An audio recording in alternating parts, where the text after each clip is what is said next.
The mop bucket was heavier than usual. Maya Jennings dragged it down the marble hallway of the Grand Meridian Hotel, her shoulders aching from 12 straight hours of work. Her feet throbbed inside worn-out sneakers. Her uniform clung to her back, damp with sweat. She'd been moving on autopilot for the past hour. Clean the floors, empty the trash, refill the towels, repeat.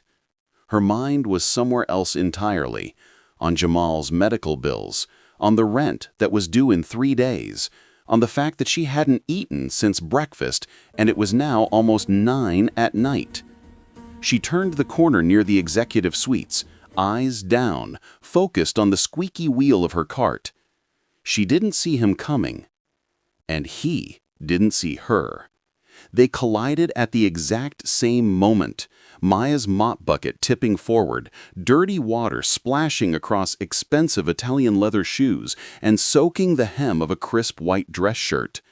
Time seemed to stop. Maya gasped, her eyes flying up to meet the coldest stare she'd ever seen. The man stood frozen, tall, dark-skinned, sharp jawline, designer suit now dripping with grimy water. His phone lay on the marble floor between them, screen cracked like a spider web. "Oh God. Oh my God, sir, I'm so sorry." Maya's voice came out small and shaky. Her heart hammered against her ribs so hard she thought it might crack through. This couldn't be happening. Not today. Not when Jamal's hospital bills were already 2 months overdue. The man's eyes, cold, dark brown, and sharp as broken glass, locked onto hers. "Do you have any idea what you just did?" His voice was quiet, deadly quiet. The kind of quiet that made Maya's stomach drop to her knees. "I didn't see you coming, sir. Please, I'm so sorry." He interrupted, his jaw tight. "This suit costs more than you make in a year."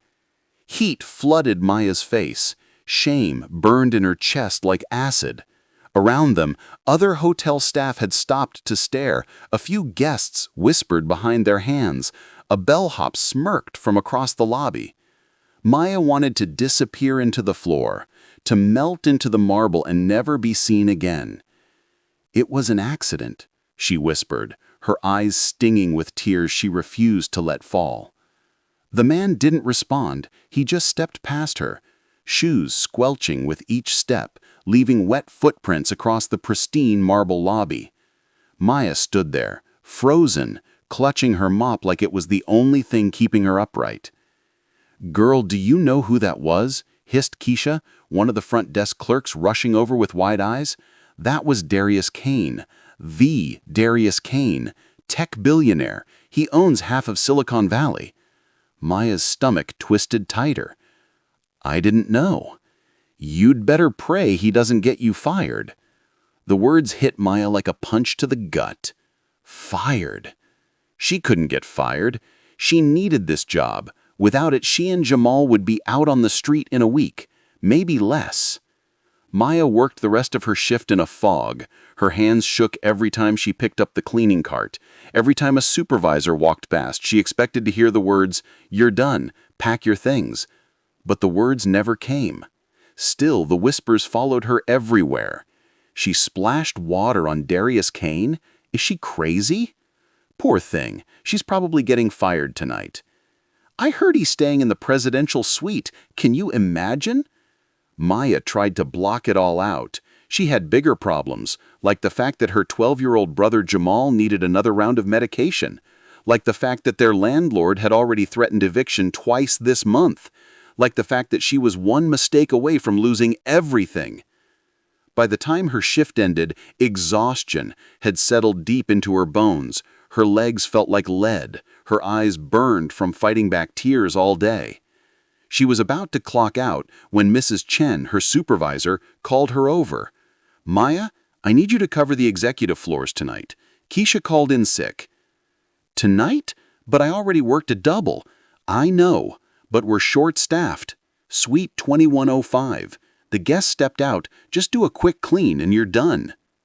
Maya nodded, too tired to argue. She grabbed a keycard and headed to the elevator, her legs aching with every step. Suite 2105. The presidential suite.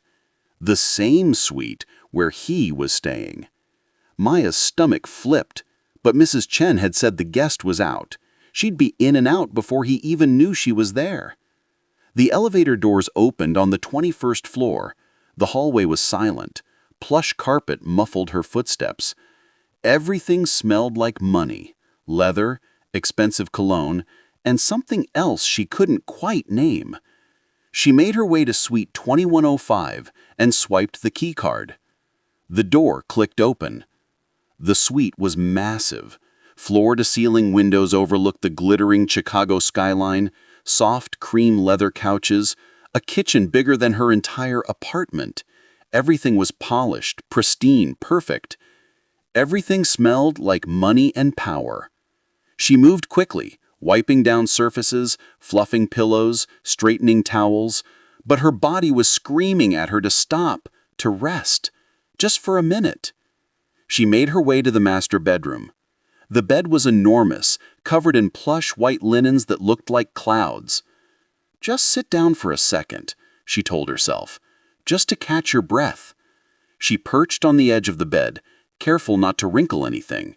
But the mattress was so soft, so impossibly soft. Her eyelids grew heavy.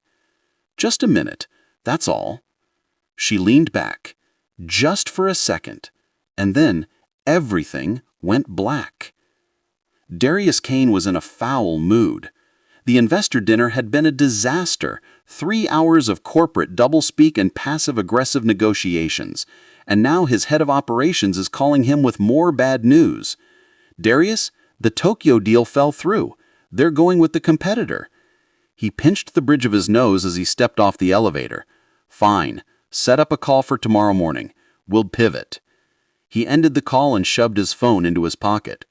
All he wanted was a hot shower and silence, maybe a glass of whiskey. He unlocked the door to his suite and stepped inside. The lights were dim. Everything looked clean and untouched. Then he walked into the bedroom and froze. Someone was in his bed. Not just someone, a woman, curled up on top of the covers, a feather duster still clutching loosely in her hand. A hotel cleaner. Darius blinked. Then his confusion shifted into anger. He crossed the room in 3 long strides and shook her shoulder. Not rough, but firm. "Hey, wake up!" The woman jolted awake with a gasp, her eyes flying open, wide, terrified. "No, I'm sorry. I didn't mean to." Her voice cracked. She scrambled backward, nearly falling off the bed. Darius stared at her, and then recognition hit him like a punch to the gut. Her, the same woman who had drenched him in the hallway earlier, the one with the mop and the terrified eyes. His anger flared hotter. "What are you doing in my bed?" I was cleaning.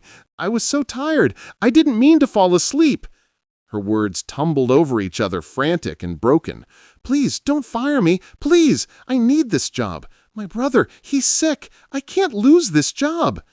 Tears welled in her eyes. Darius opened his mouth to snap at her, to tell her to get out, to call security. But something stopped him. The exhaustion in her face wasn't just physical. It was soul-deep, the kind of tired that came from carrying too much for too long. He closed his mouth. His jaw tightened. "Get out," he said finally. His voice was cold, controlled. The woman scrambled to her feet, nearly tripping over her own shoes in her rush to leave. The door clicked shut behind her. Darius stood there in the silence, staring at the rumpled spot on the bed where she'd been lying. Who falls asleep on the job like that? Who works so hard they literally collapse? He sat down slowly on the edge of the bed, running a hand over his face. He didn't know her name, didn't know her story, but something about her, something about the fear and desperation in her eyes stuck with him, and he couldn't shake it. Not yet. Maya dragged herself into the Grand Meridian Hotel the next morning, expecting the worst. She'd barely slept. Every time she closed her eyes, she saw Darius Kane's cold stare, felt the weight of his anger pressing down on her chest. But when she clocked in, something strange happened. Nothing. No one yelled at her. No one pulled her aside. The other staff members barely looked at her. It was like the whole incident had been erased. Maya didn't trust it. She kept her head down, moved quickly through her tasks, and avoided eye contact with everyone. By lunch, the knot in her stomach had loosened just a little. Maybe she really wasn't getting fired. Maybe Darius Kane had already forgotten about her. That hope lasted exactly 3 hours. Mrs. Chen appeared in the hallway, her expression unreadable. "Maya, you've been requested." Maya's blood ran cold. Requested? "Suite 2105. Mr. Kane asked for you specifically. Room service delivery." Maya's heart dropped into her shoes. Why would he? "I don't know and I don't care. Just take the tray and come right back. And for God's sake, don't mess this up." Maya's hands trembled as she loaded the silver tray. Coffee, fresh fruit, toast, orange juice. Everything perfect, everything precise. She rode the elevator in silence, her pulse pounding in her ears. When she reached Suite 2105, she stood outside the door for a full minute, trying to steady her breathing. Then she knocked. The door opened almost immediately. Darius Kane stood there, dressed casually in a black t-shirt and jeans. His hair was slightly damp, like he'd just showered. He looked less like a billionaire and more like a regular person. But his eyes were still sharp, still watchful. "Come in," he said simply. Maya stepped inside, keeping her gaze on the floor, and set the tray down on the glass coffee table as quickly as possible, her hands shaking. "I'm so sorry again, sir, about yesterday." He didn't respond right away, just poured himself a cup of coffee, slow and deliberate. "You didn't get fired," he said finally. "No, sir." "You're lucky." "Yes, sir." Silence, long and heavy. Then he asked, "What's your name?" Maya blinked, startled. She looked up at him for the first time. "Maya. Maya Jennings." Darius nodded slowly, studying her. "Do you always work this hard, Maya?" The question caught her off guard. Yes, sir. I don't really have a choice." "That much is obvious." He reached into his pocket and pulled out a small, white envelope. He held it out to her. "For you." Maya stared at it.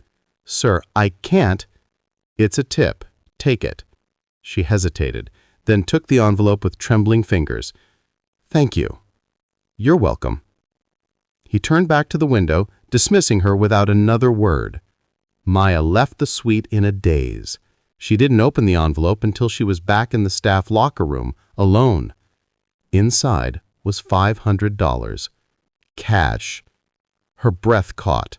$500! More than she made in 2 weeks. Tears pricked her eyes. She didn't know what to feel. Relief? Confusion? Suspicion? Maybe all three. Why was he doing this? What did he want? The next day, it happened again. "Suite 2105, Mrs. Chen said, barely looking up from her clipboard. "Mr. Kane requested you." Maya's stomach twisted. "Again?" "Just deliver the tray, Maya. Don't ask questions." This time, when Darius opened the door, he was on a phone call. He waved her inside without a word, still talking in rapid, clipped sentences about quarterly projections and market shares. Maya set the tray down and turned to leave. "Wait." She froze. Darius ended the call and set his phone down. He gestured to the chair across from him. "Sit." Maya's eyes widened. "Sir, I really shouldn't." "Sit. Just for a minute." She sat stiffly on the edge of the chair, her hands folded in her lap. Darius leaned back, studying her. "If you weren't working here, what would you be doing?" The question threw her. No one had ever asked her that before. Not in years. I wanted to go to nursing school, help people, but life got in the way. He nodded, his expression thoughtful. Why nursing? My mom was a nurse before she passed. She used to say that helping people heal was the closest thing to magic. Something flickered in Darius's eyes.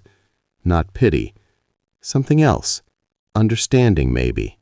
"That's a good reason," he said quietly. They sat in silence for a moment. Then he stood. "You can go." Maya stood quickly, confused. "Okay, thank you, sir."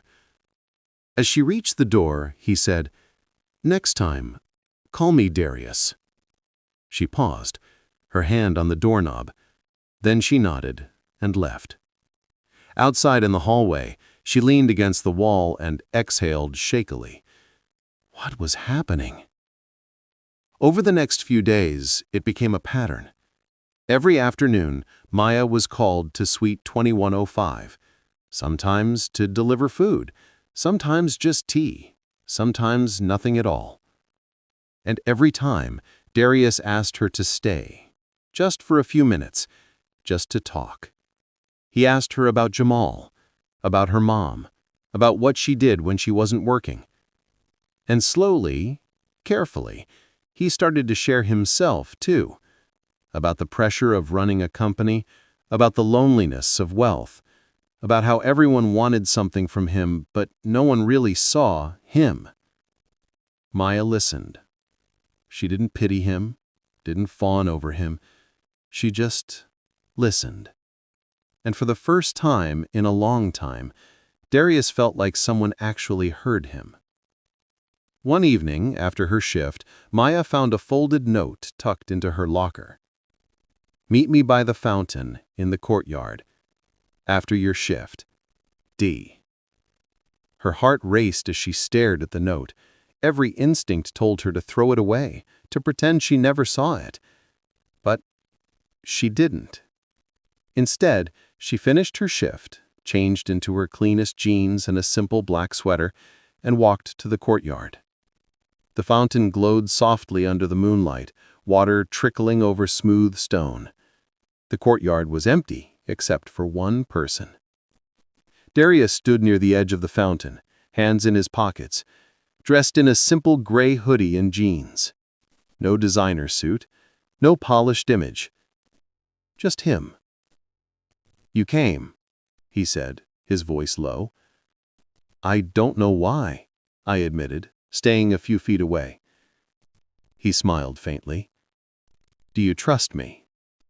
"No," I said honestly, "but I don't think you're pretending either." Darius nodded slowly. "Fair enough." He paused. "I want to see where you live." Maya's breath caught. "Why?" "Because I don't want to just guess anymore. I want to understand." She shook her head. "I don't bring people there." "I'm not people." "That's the problem." They stood in tense silence, the sound of the fountain filling the space between them. Finally, Darius stepped closer. His voice dropped to almost a whisper. "I'm not trying to fix you, Maya. I just want to understand you." Maya looked away, her chest tight. "Most people like you don't try." "I'm not most people." She met his gaze then, held it for a long, searching moment. Then, quietly, she said, "Fine. Tomorrow. After my shift." Darius smiled. Not the arrogant kind, but something softer. "Thank you." The next day passed in a blur.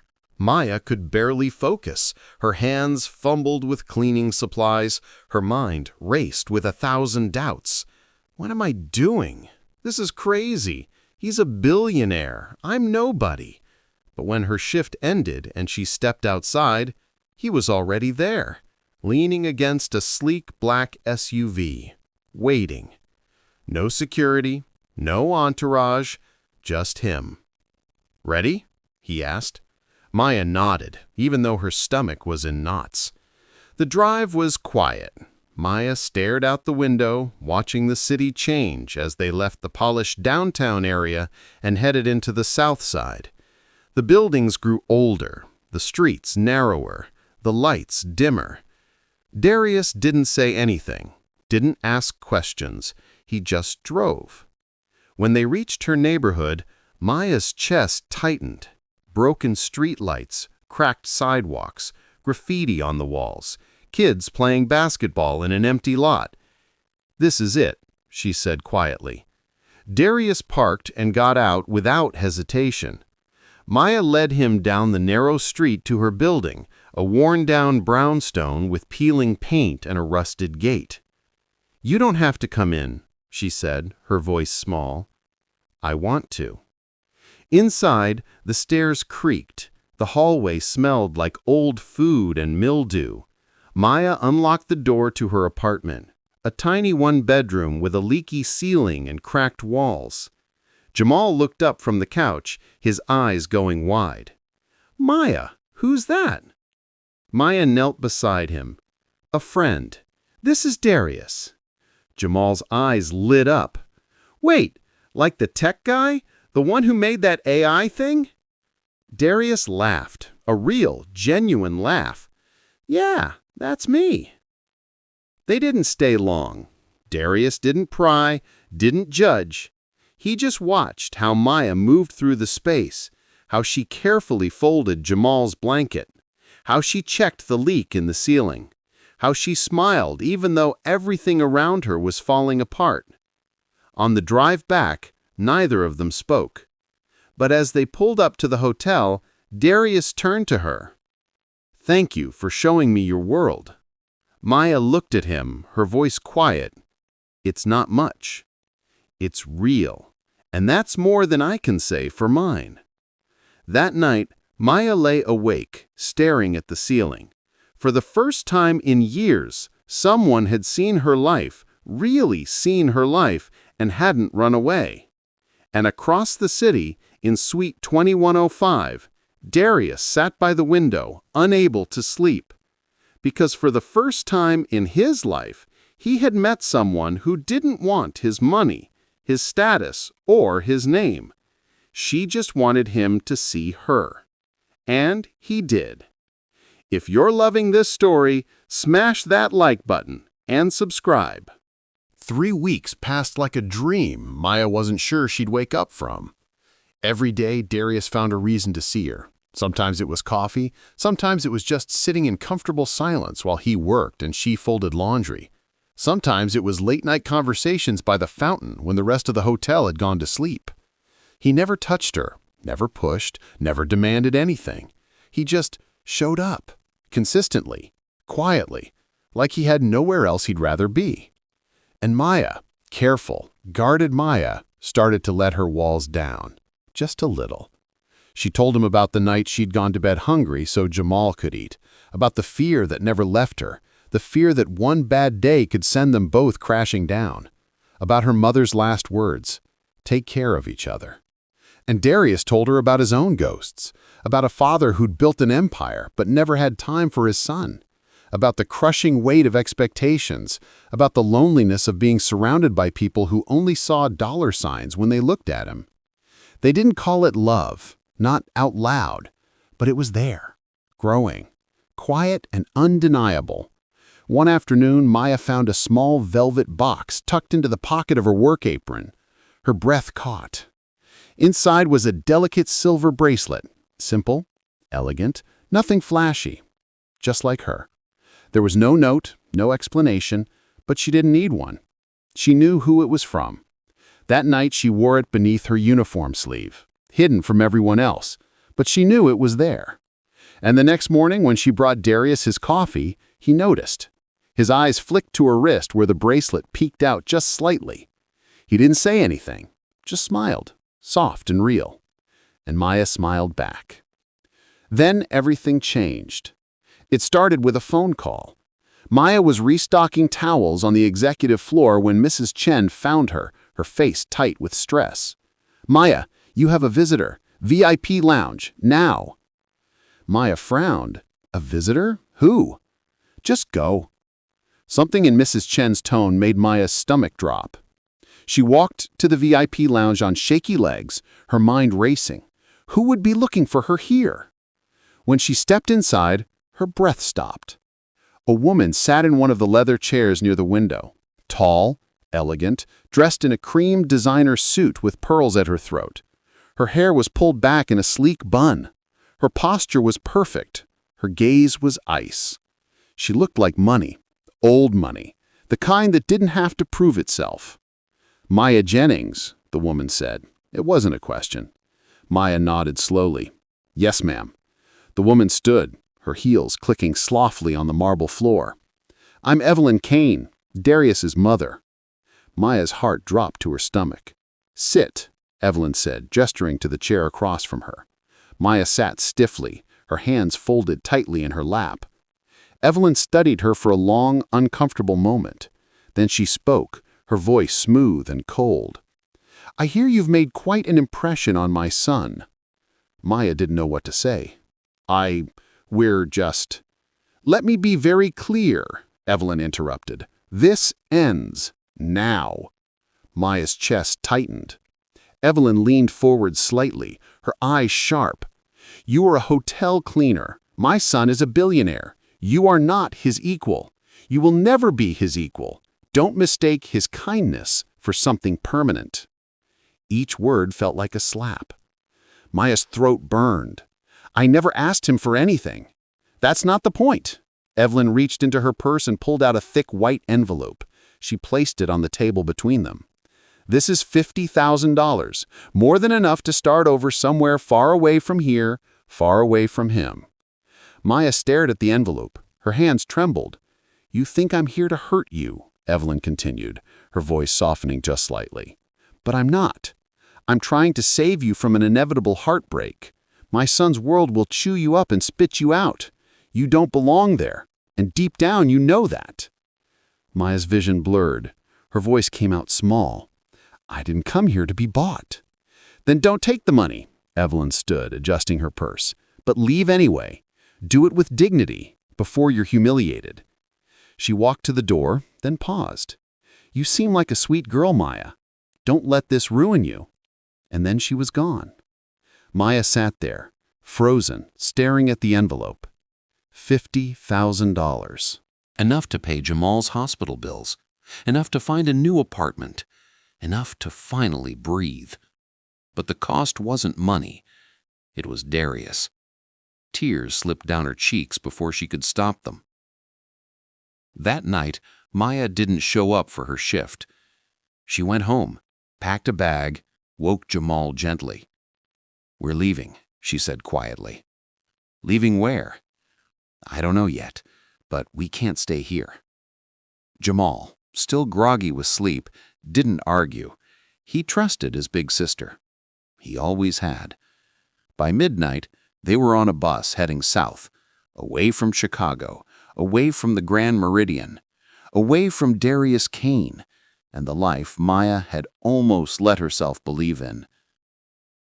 She left her uniform folded neatly in her locker, left the bracelet on Darius's doorstep in a small box with no note. She didn't take the money.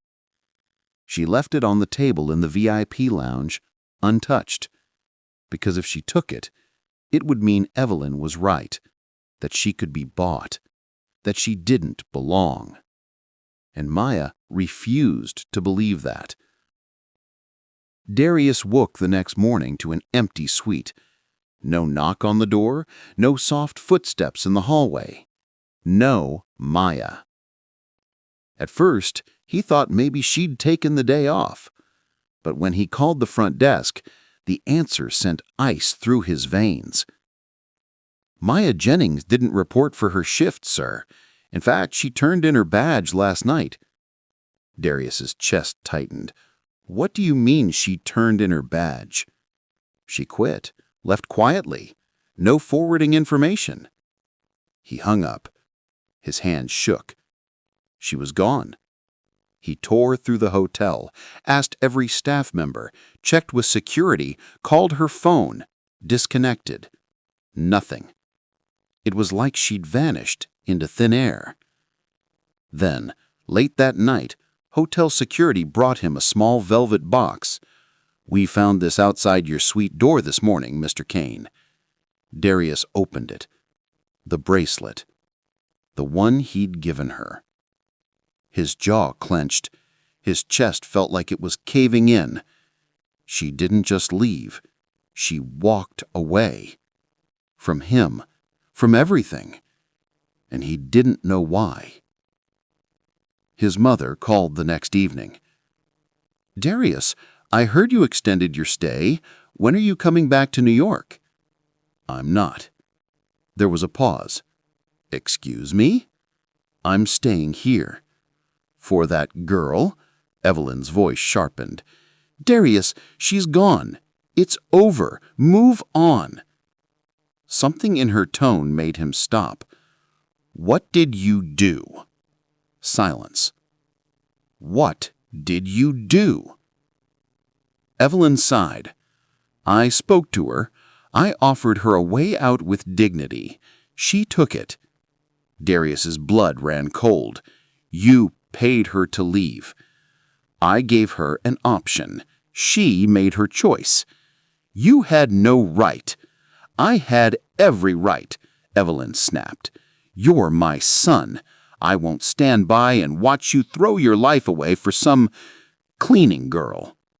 Darius's voice dropped to something low and dangerous. She was never some cleaning girl. She was real. She was the only real thing in my life.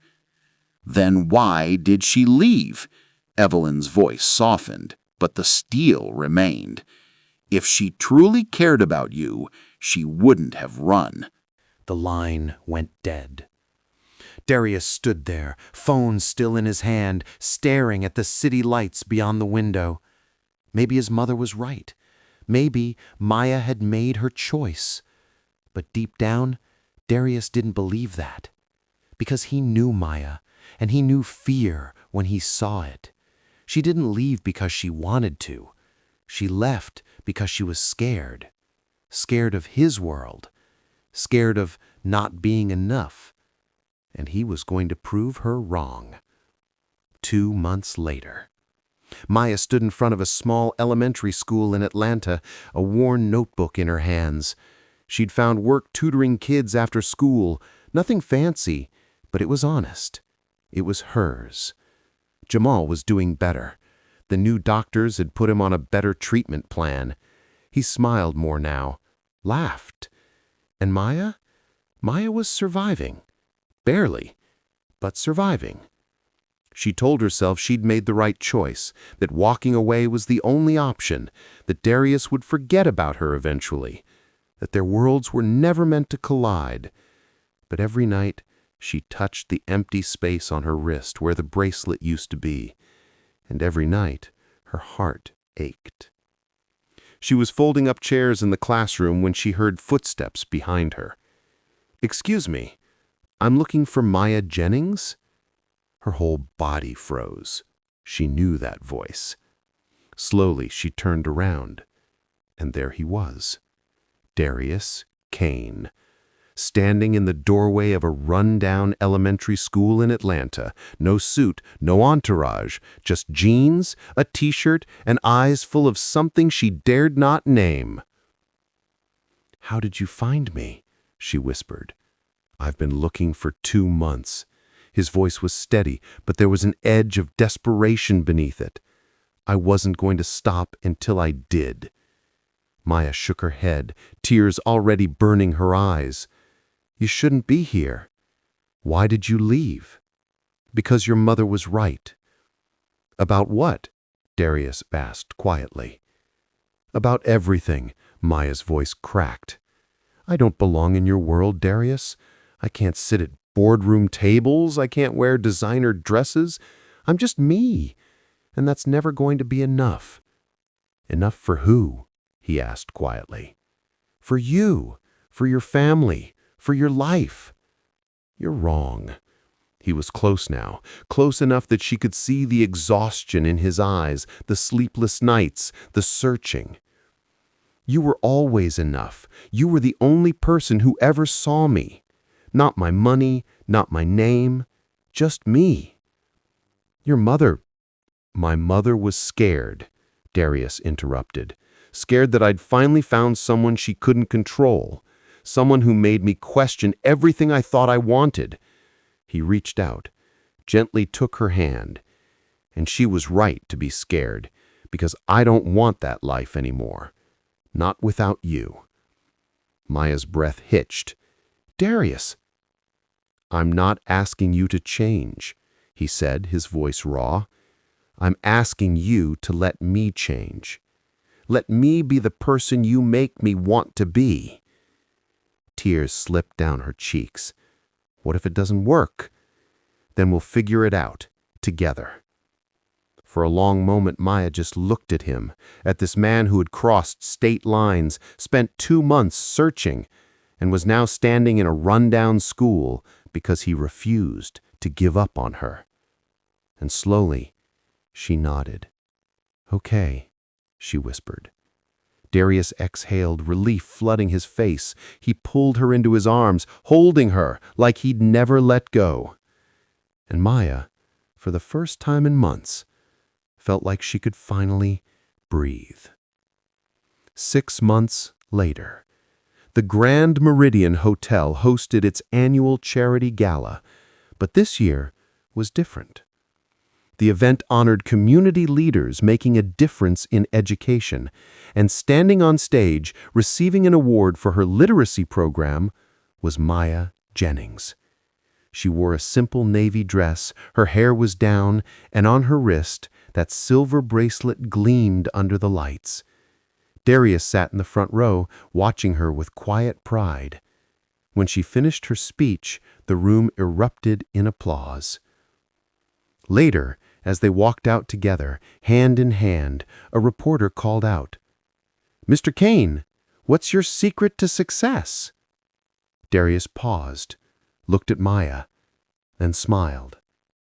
Finding someone who reminds you that success isn't about what you build, it's about who you become.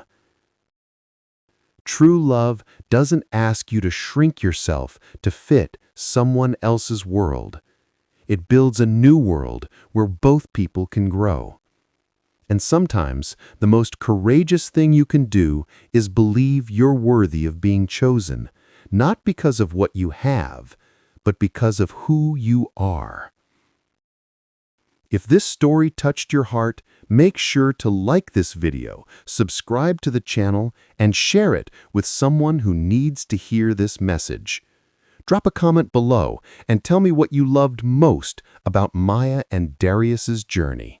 See you in the next story.